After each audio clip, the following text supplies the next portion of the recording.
Thanks for taking time out and coming from.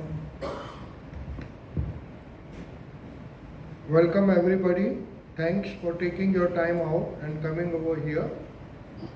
I am Rajendra Sethia. I started this company in the year 1972 after completion of engineering. I had two choices whether I should go and take up service or I should start a business of my own. I felt that in India logistics has a lot of potential and this is a good line where I should step into. During that time, there were no 2PL, 3PL or 4PL concept. A logistic company was supposed to do only transport the materials from one place to other in few dedicated trucks. After entering into this, we found that customers are finding a lot of challenges, particularly in case of import and export, where various activities of customs, port, transportation in bulk is a challenge. And we thought this is the area where we should specialize. Today, we are doing more than 6,000 containers a month for export, more than 3,000 containers in import, and we are the only company or among the few companies in the country who specialize in 4PL, where a customer has to do nothing, just give us the documents and all other formalities are done by us. Be it transport, be it multimode, be it warehousing, be it handling of the containers, be it packing of the containers, be it making them seaworthy and export oriented or whatever.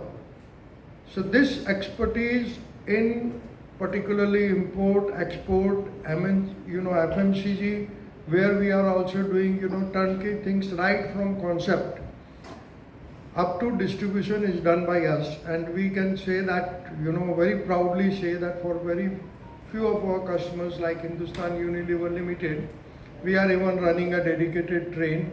Even for small vendors, we are running a train between Ahmedabad to Guwahati successfully, and we are branching off in many activities. And this is a company of the future who believe that next decade will be for the logistics. And we firmly believe that we are going to grow very nicely and we are going to do very well in this segment. Thanks everybody.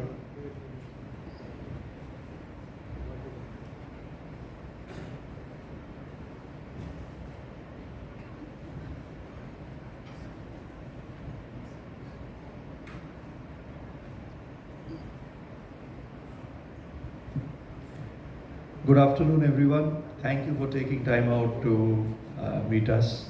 I represent Western Carriers India Limited. We are a 4PL supply chain company, the largest in our space. I'll skip the part about the offer summary. Kamal's already done that. I just wanted to talk to you about what we do, give you a little feel. So it's a very verbose statement, right? Largest, private, multimodal, rail focused, 4PL, asset light. बहुत होता है. मैं इसको आपको simple में समझाना चाहता हूँ. So what is this 4PL concept? First 1PL है, we send it, and I'll just keep it simple. 1PL we send it, say a truck from Bombay to JNPT हो गया. 2PL हुआ, you do some value add at JNPT. 3PL is where the customer gives you a supply chain to run. He mandates an entire route for you. He tells you what needs to be done, when it needs to be done. वो 3PL होता है. 4PL क्या होता है? You are given a problem, you do the problem solving, you create the supply chain, you implement the supply chain. So that's what we do. We basically get into bed with our customers, try to understand their logistical problems, try to give a solution which adds value to them. Our main focus is in creating viable supply chain solutions for our customers' complex problems. We do the entire gamut of services ourselves. We don't do vendors and sub-vendors. The full supply chain is run by us from womb to tomb, from one end to the other. The whole supply chain is run by us. So the customer knows that he has me to fall back upon. There is no question of trying to find out who's answerable. There is no question of trying to figure out how do we replicate this. The entire cycle is done by us. So the customer knows that this is where the buck stops. Similarly, by combining a lot of jobs, we are able to create seamless positions. हम लोग कोई भी तरह से supply chain में we don't create hindrances, so we are able to give that benefit to our customers, not only in terms of revenue saving, but also in times of savings and efficiencies. We've been doing, exim work for decades now. We've been in this space for many decades. We've remained primarily asset light in the sense that the only assets that we get are the assets that we need to run our supply chains. This could be, specialized handling equipments or specialized customized built to suit assets, which obviously you cannot get onto the market. So if anything is readily available in the market, we will rent it out. These are some of the big ticket numbers that you see on the screen. More than 200,000 containers handled last year, more than 1,600 individual customers, revenue growths and so on and so forth. There are several case studies as well how we helped, one of India's finest FMCG companies create a super mother hub and spoke, which helped them, optimize their supply chains. We helped another steel manufacturing company of ours in creating a situation in which we were able to reduce to almost negligible amounts the detention and damage for their product imports, as well as help in their product cycles from going from one plant to the other by reducing their costs and redundancies.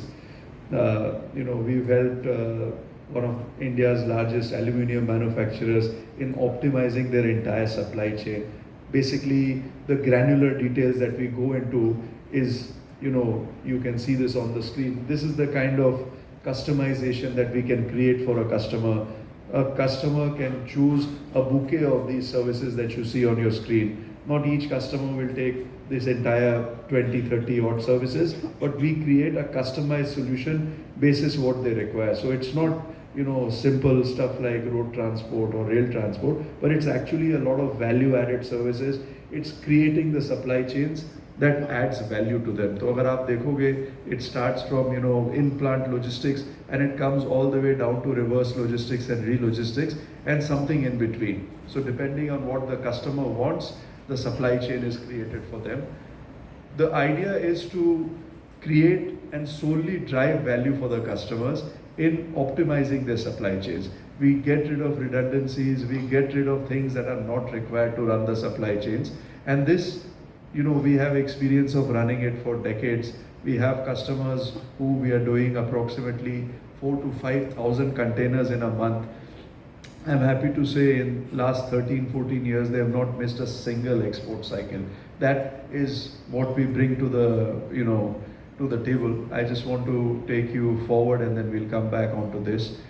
Just when you create value for your customers, you create a solution which is catered and designed to their needs. What happens is the number that you see on the red on your screen.